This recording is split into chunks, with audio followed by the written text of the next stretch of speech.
Some women in Hollywood look so ageless that your first instinct is to assume witchcraft, a secret deal with the devil, or access to technologies none of us has access yet. Anne Hathaway is in her 40s, yet every new appearance sparks another wave of headlines about how she somehow looks exactly the same. Demi Moore is in her 60s, walks on a red carpet, and the internet immediately starts asking the same question. How is this even possible? So today we're breaking down why some celebrities seem younger than they age and how social media helps to create the illusion of eternal youth. Anne Hathaway is probably one of the best examples of today's obsession with people who seem completely ageless. Every public appearance she makes turns into another conversation about her skin, her hair, her figure, her posture, basically how she manages to look the way she does. In a 2026 interview with Harper's Bazaar, Anne spoke about aging, body acceptance, and how her relationship with herself changed after 40. People also link part of her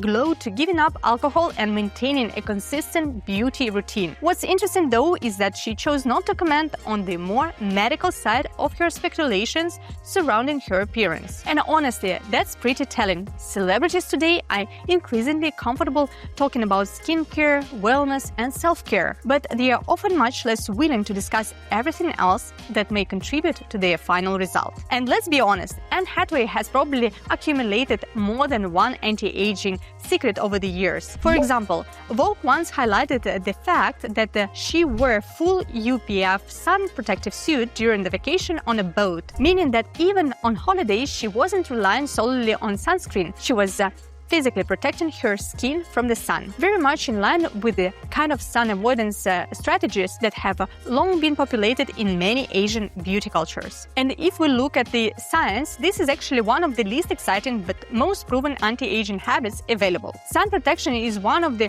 strongest evidence-based tools we have for preventing premature skin aging. The American Academy of Dermatology specifically notes that sunscreen helps prevent signals of premature aging, including wrinkles, and recommended broad-spectrum SPF 30 or higher, along with protective clothing and shade whenever possible. I know, it's not exactly a glamorous secret. No deals with the devil, no mysterious youth serum, no Hollywood witchcraft, just the boring stuff. Avoiding excessive sun exposure and wearing SPF consistently, as usual, the foundation tends to be much less exciting than the headlines. By the way, if you subscribe to this channel, you'll instantly look younger. That's a scientific fact. Okay, maybe not scientific, but I do spend a lot of time breaking down beauty trends, longevity hacks, and celebrity wellness routines, and the real stories behind looking good and aging well. So if that sounds interesting, subscribe to the channel. And now let's continue. Now let's get to the question everyone asks. Well, Anne Hathaway has never publicly confirmed having plastic surgery or major cosmetic procedure, but that hasn't stopped the internet or plastic surgeons from analyzing her face frame by frame. For example, in 2026, plastic surgeon Dr. Sam Sukar published a detailed breakdown of her appearance and suggested that the famous Anne Hathaway doesn't age effect is probably the result of several factors working together: genetics, extremely disciplined skincare,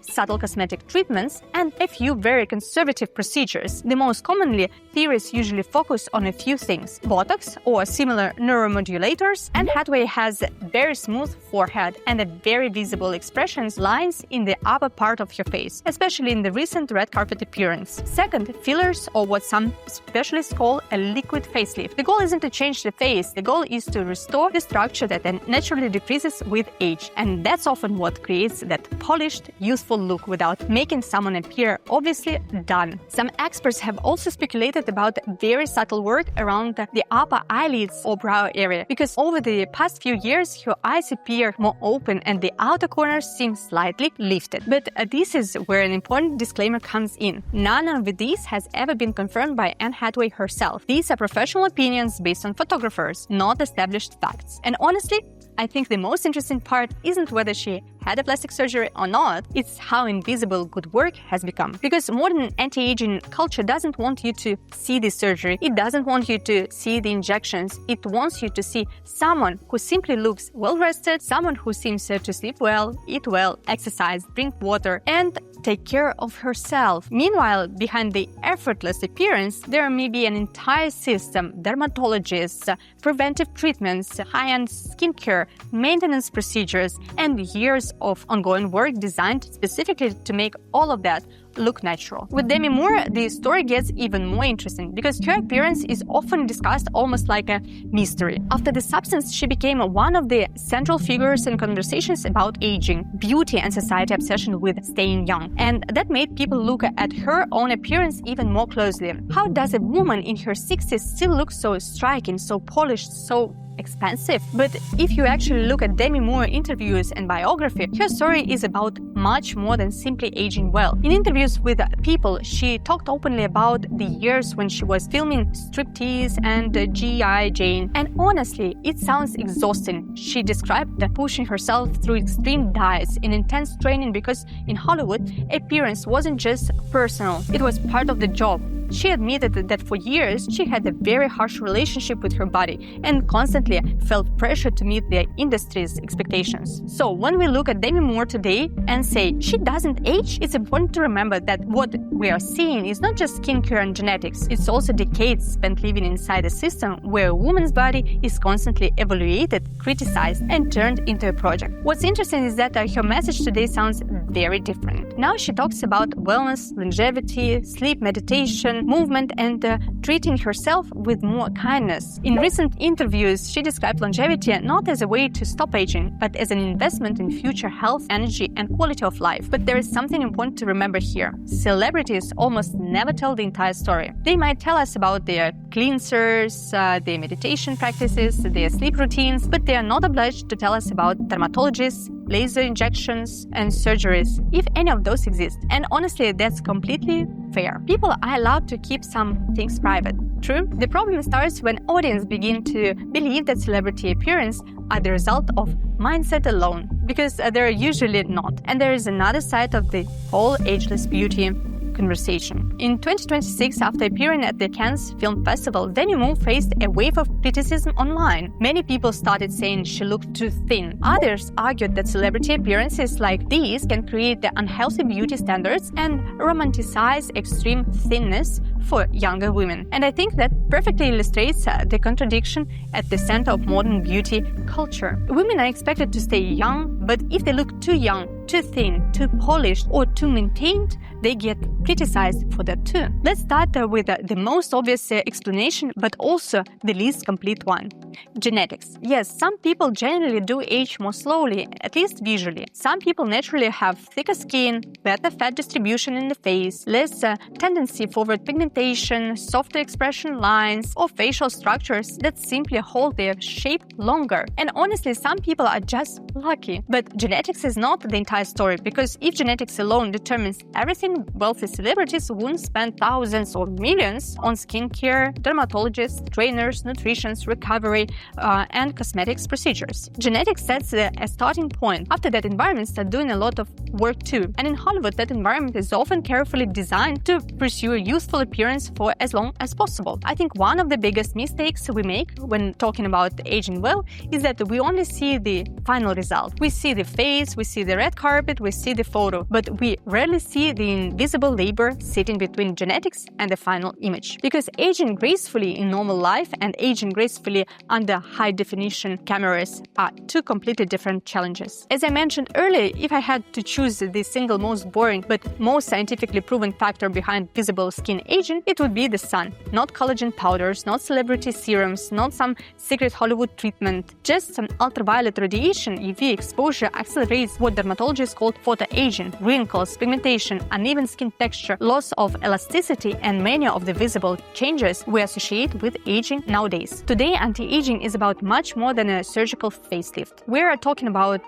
lasers, IPL, radiofrequency treatment, ultrasound procedures, microneedling, PRP, exosomes, biostimulators, Botox, chemical peels, and a whole ecosystem of maintenance treatments that doesn't necessarily change someone's face dramatically. And exosomes, by the way, are one of the most hyped anti-aging trends of the last few years. These are microscopic extracellular particles that are being used in aesthetic medicine to support skin recovery, reduce inflammation, and improve skin quality after procedures like laser treatments or microneedling. What's interesting is that in 2025 review of anti-aging procedures described a broader shift happening across the industry. Aesthetic medicine is moving away from the idea of creating a completely new face. Instead, the focus is increasingly on skin quality, collagen production, regeneration, and minimally invasive approaches. And I think this distinction is really important because we cannot claim that a specific actress had a specific procedure unless she has publicly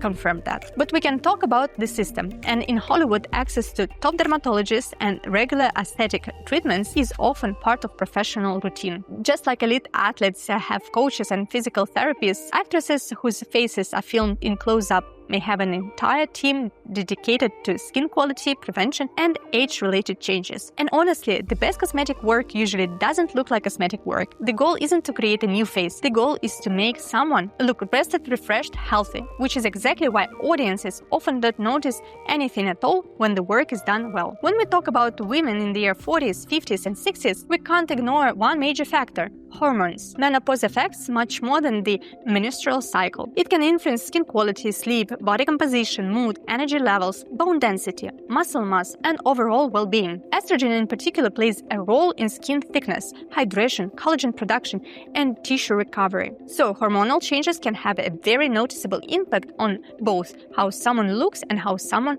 feels. But what's interesting is that hormones are often missing from public conversations about ageless beauty. It's much easier to talk about skincare, exercise, hydration. Those topics are comfortable. Hormones are more complicated, but for many women, proper medical support during premenopause and menopause can have a huge impact on quality of life. Now, this doesn't mean every celebrity is using hormone therapy, and it definitely doesn't mean hormone therapy is some magical anti-aging solution. What it does mean is that access to top physicians, endocrinologists, nutrition experts, regular testing, and ongoing health monitoring can significantly change someone's experience of aging. And that's an important distinction, because hormones are not a beauty secret. They are a medical topic. They come with benefits, risks, indications, and contradictions. But if we want to have an honest conversation about why some women look and feel better in their 50s or 60s than others, we probably should pretend that a good face serum is the whole story. There is another piece of the puzzle that people often underestimate when talking about why certain celebrities seem so useful. The face is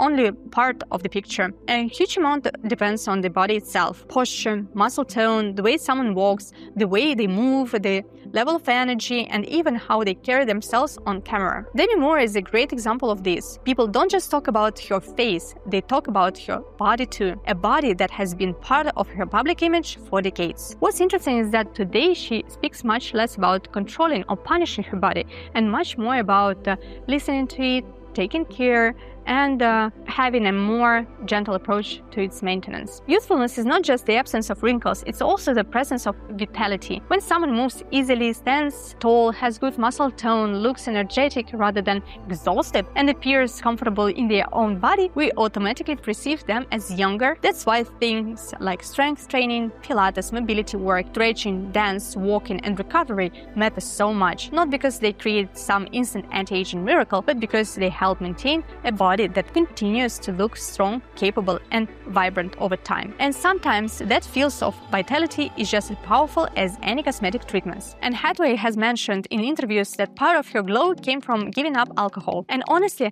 that's not random, because alcohol affects a lot more than people realize. And for someone who spends the life being photographed, even small changes in puffiness or sleep quality can become surprisingly visible. What's interesting is how much wellness culture has changed over the last 20 years. The early 2000s were all about nightlife, partying, and surviving on a very little sleep. Today, the status symbol is almost the opposite. The aspirational lifestyle is the one that keeps you looking and feeling younger for longer. Better sleep, less alcohol, less chronic stress, more recovery. We've even learned how to optimize things that used to seem completely normal. Now people travel with compression socks, anti-bloating supplements, hydration masks, electrolyte packets, and entire airport wellness routines designed to make sure they don't feel 90 years old after a 5-hour flight. And that's before we even go to protein intake, strength training, recovery protocols, and all the other things that have become part of modern longevity culture. Honestly, it sounds a lot less fun than the club era, but apparently getting 8 hours of sleep is the new rock and roll. Now, for the most uncomfortable part of this conversation, money matters. Not because wealthy people literally buy buy youth, but because they buy the conditions that make aging easier. Money gives you access to prevention instead of reaction. It gives you access to early diagnostics, top specialists, high-quality food, personal trainers, recovery treatments, vacations, better sleep environments, less chronic stress, and often people whose job is to remove everyday burdens from your life. And that's a huge advantage because most people don't start addressing a problem until it becomes visible. Wealthy people often have the resources to start working on it years before anything else can even notice it. And honestly, I think this is one of the biggest things social media hides from us. When we look at celebrities, we often focus on the serum, the workout, the green juice, the supplement, but what we are actually looking at is a system. A system that can cost tens or even hundreds of thousands of dollars every year, all working together behind the scenes, which is exactly why comparing yourself to celebrities is not correct. Because comparing yourself to one person, you're comparing yourself to an entire industry. But there is one more layer we need to talk about. It might be the most important one. We almost never see celebrities as they actually are. Even supposedly candid photos are often taken with professional cameras, good lighting, flattering angles, and after some degree of preparation. Then social media takes things even further with filters, retouching, editing, and post-production. And yes, even the most beautiful celebrities occasionally get caught by reality. Remember the Beyoncé photo controversy when unretouched images from a performance started circulating online, and people suddenly realized that even Beyoncé has the skin texture. Because that's the thing. The problem isn't that celebrities are fake. The problem is that social media has completely changed our perception of what normal skin should look like. We've become so accustomed to faces without pores, without texture, without lines, without imperfections, that an actual human face can start looking tired or old by comparison, which is a pretty strange place to end up. And it gets even worse. In 2025, many experts were already discussing a new trend appearing in cosmetic consultations. People were no longer bringing celebrity photos to doctors as a reference. Instead, they were bringing AI-edited selfies of themselves, not because they wanted to look like a movie star, but because they wanted to look like their own digitally enhanced